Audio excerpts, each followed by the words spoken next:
రాష్ట్రంలోని వేలాది మంది రైతులు రాష్ట్ర వ్యాప్తంగా అన్ని నియోజకవర్గాల్లో లైన్లలో నిలబడి ఎక్కడికక్కడ సొమ్మసిల్లి పడిపోయే పరిస్థితి, ఎక్కడికక్కడ ఎరువులు దొరకక వ్యవసాయం ఆగమైపోయే దుస్థితి రాష్ట్ర వ్యాప్తంగా కనబడతా ఉన్నది. ఇవాళ రాష్ట్ర ప్రభుత్వము మేము శాసనసభ పెట్టినామా అంటే పెట్టినాము అన్నట్టు ఏదో తూతూ మంత్రంగా 3-4 రోజుల పాటు నడిపించి మరి రైతుల సమస్యల గురించి కనీసం మాట్లాడాలనే ఆలోచన కూడా చేస్తలేదు. మేము ఇవాళ బీఆర్ఎస్ పార్టీ తరఫున ఈ రాష్ట్ర ప్రభుత్వాన్ని, కేంద్ర ప్రభుత్వాన్ని సూటిగా అడుగుతున్నాం. 10 ఏళ్లు కేసీఆర్ గారి ప్రభుత్వం ఉన్నప్పుడు ఏ ఒక్క రోజు కూడా ఎరువులకు సంబంధించి రైతులకు ఈ రకమైన అవస్థ రాలేదు. ఈ రకంగా లైన్లలో నిలబడే అరాచక పరిస్థితి రాలేదు. మరి ఎందుకు ఈరోజు కాంగ్రెస్ ప్రభుత్వం రాగానే తిరిగి ఆనాటి రోజులు మళ్లీ చెప్పులు లైన్లో పెట్టి, ఆధార్ కార్డులు లైన్లో పెట్టి, ఎరువుల కోసం లైన్లు కట్టి వర్షంలో పండుగ రోజు కూడా తడిచిపోయే పరిస్థితి ఎందుకు వచ్చింది? దీనికి కారణం ఎవరు? కాంగ్రెస్ ప్రభుత్వం చెప్పాలని చెప్పి మేము డిమాండ్ చేస్తున్నాం. తూతూ మంత్రంగా 4 రోజులు అసెంబ్లీ నడపడం కాదు, 15 రోజులు అసెంబ్లీ నడపాలే. రైతుల అన్ని సమస్యలు, వర్షం అధిక వర్షం వల్ల, వరదల వల్ల ఇవాళ పంట నష్టపోయిన రైతుల గురించి గాని, ఎరువులు సకాలంలో మీరు ఇవ్వలేకపోవడం వల్ల బ్లాక్ మార్కెటింగ్ కాంగ్రెస్ నాయకులు ఎవరైతే చేస్తున్నారో, యూరియా మాఫియా ఎవరైతే కాంగ్రెస్ నాయకులు చేస్తున్నారో వాళ్ళ వల్ల రైతులు పడుతున్న అవస్థల గురించి కూడా బ్రహ్మాండంగా సుదీర్ఘంగా చర్చించే అవకాశం ప్రభుత్వం ఇవ్వాలి. దాంతో పాటు ఇవాళ రాష్ట్ర వ్యాప్తంగా నెలకొని ఉన్న వ్యవసాయ సంక్షోభం మీద కూడా మాట్లాడే అవకాశం ఇవ్వాలి, చర్చ ఖచ్చితంగా పెట్టాలి. అట్లాగే ఫీజు రీయింబర్స్మెంట్ కూడా కాక పిల్లలు ఆగమైతా ఉన్నారు, వారి గురించి కూడా చర్చ జరగాల్సిన అవసరం ఉంది. రాష్ట్రంలో వర్షాల వల్ల చాలా చోట్ల అకాల వ్యాధులు, సీజనల్ వ్యాధులు వచ్చి ప్రజలు అవస్థలు పడతా ఉన్నారు. దాని గురించి కూడా సుదీర్ఘంగా చర్చ జరగాల్సిన అవసరం కూడా ఉంది. కేవలం 1-2 మీకు అనుకూలంగా ఉండే అంశాలు మాట్లాడుకొని దానిలో మైకు మీద కట్టు కాదు కాబట్టి, మాకు మైక్ ఇయ్యరు కాబట్టి మమ్మల్ని ఇష్టం వచ్చినట్టుగా దూషించి పైశాచిక ఆనందం పొందుతామంటే దానికోసం కాదు అసెంబ్లీ సమావేశాలు. అసెంబ్లీ సమావేశాలు ప్రజల సమస్యలు చర్చించడానికి, ప్రజల సమస్యలను ప్రభుత్వ దృష్టికి ప్రతిపక్షం తీసుకురావడానికే పెడతారు.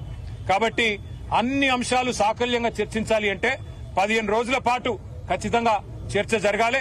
అర్థవంతమైన చర్చ జరగడానికి బీఆర్ఎస్ ఎప్పుడు కూడా ముందుంటది. అన్ని విషయాలు, కాళేశ్వరం మీద మీరేసిన కమిషన్ తో సహా, అది పీసీ ఘోష్ కమిషన్ కాదు, పీసీసీ కమిషన్ అది. కాబట్టి ఆ పీసీసీ కమిషన్ రిపోర్ట్ తో సహా, తప్పుల తడక లాంటి ఆ నివేదికతో సహా అన్నిటి విషయంలో కూడా మా పార్టీ పూర్తి స్థాయిలో మా వైఖరిని కుండబద్దలు కొట్టినట్టు చెప్తాం. కానీ ముఖ్యం ఇవాళ మనం రాజకీయంగా ఒకరి మీద ఒకరు దూషించుకోవడం, నిందలు వేయడం కాదు. అన్నిటికన్నా ముఖ్యం 70 లక్షల మంది రైతులు ఇవాళ అవస్థల్లో ఉన్నారు. మీరు రైతు బంధు ఇయ్యరు, రుణమాఫీ చెయ్యరు, సకాలంలో ఎరువులు ఇయ్యరు, విత్తనాలు ఇయ్యరు, ఆఖరికి రైతులు ఆత్మహత్యలు చేసుకునే పరిస్థితి, 600 మంది చచ్చిపోయే పరిస్థితిని కాంగ్రెస్ ప్రభుత్వం కల్పించింది. అందుకే ఈ ఎరువుల విషయంలో కేంద్ర ప్రభుత్వ వైఫల్యమా, రాష్ట్ర ప్రభుత్వ వైఫల్యమా, అదేవిధంగా రాష్ట్రంలో 2 లక్షల ఉద్యోగాల విషయంలో కూడా మీరిచ్చిన మాట తప్పి ఏదైతే తెలంగాణ యువతను మోసం చేస్తున్నారో వాటి విషయంలో గాని, 6 గ్యారంటీల చట్టబద్దత విషయంలో గాని, అన్నిటి విషయంలో తప్పకుండా పూర్తి స్థాయి చర్చ జరగాలి అంటే 15 రోజుల పాటు కనీసం శాసనసభ నడపండి. ఇంకా 15 రోజుల కంటే ఎక్కువ నడుపుతామంటే కూడా మేము సహకరించడానికి సిద్ధంగా ఉన్నామని చెప్పి ప్రభుత్వానికి మేము డిమాండ్ చేస్తూ, ఎరువుల విషయంలో మేము తప్పకుండా వాయిదా తీర్మానాలు కూడా ఇస్తాం. 2 లక్షల ఉద్యోగాల విషయంలో కూడా వాయిదా తీర్మానాలు ఇస్తాం. ప్రభుత్వం నుంచి స్పష్టమైన సమాధానం రాబట్టే ప్రయత్నం కూడా చేస్తాము. ప్రభుత్వం ముందుకొచ్చి సమాధానం చెప్తే సరే, లేదంటే నిలదీస్తాం. ప్రతిపక్షంగా మా బాధ్యత మేము పూర్తి స్థాయిలో నిర్వర్తిస్తామని చెప్పి తెలియజేస్తూ జై తెలంగాణ. 100% మాకు తెలుసు, ఈ ప్రభుత్వం పారిపోయే ప్రభుత్వం తప్ప చర్చ చేసే ప్రభుత్వం కాదు, రచ్చ చేసే ప్రభుత్వం తప్ప చర్చ చేసే ప్రభుత్వం కాదు.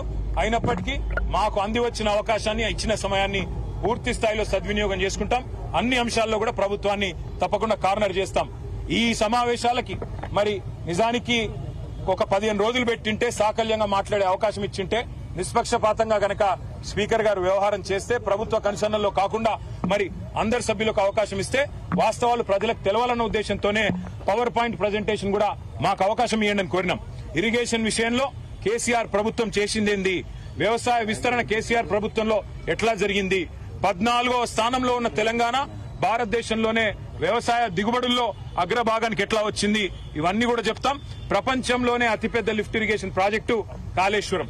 ఇవాళ కేసీఆర్ గారి మీద కోపంతో కాళేశ్వరం ప్రాజెక్టును బదనాం చేసి రైతుల నోట్లో మట్టి కొడుతున్న ప్రభుత్వం విషయాన్ని కూడా రైతన్నలకు రాష్ట్ర ప్రజలకు అర్థమయ్యే విధంగా అన్ని కూడా చెప్తాము. మీరు అసెంబ్లీ సమావేశాలు కూడా 15 రోజులు జరపాలని మేము డిమాండ్. స్పీకర్ గారు ఆల్రెడీ ప్రాసెస్ లో ఉన్నారని తెలుసు. మరి స్పీకర్ గారు ఏ నిర్ణయం తీసుకుంటారో చూద్దాం. వారి పరిశీలనలో ఉంది కాబట్టి న్యాయం చేస్తారని ఆశిస్తా ఉన్నాం. థాంక్యూ.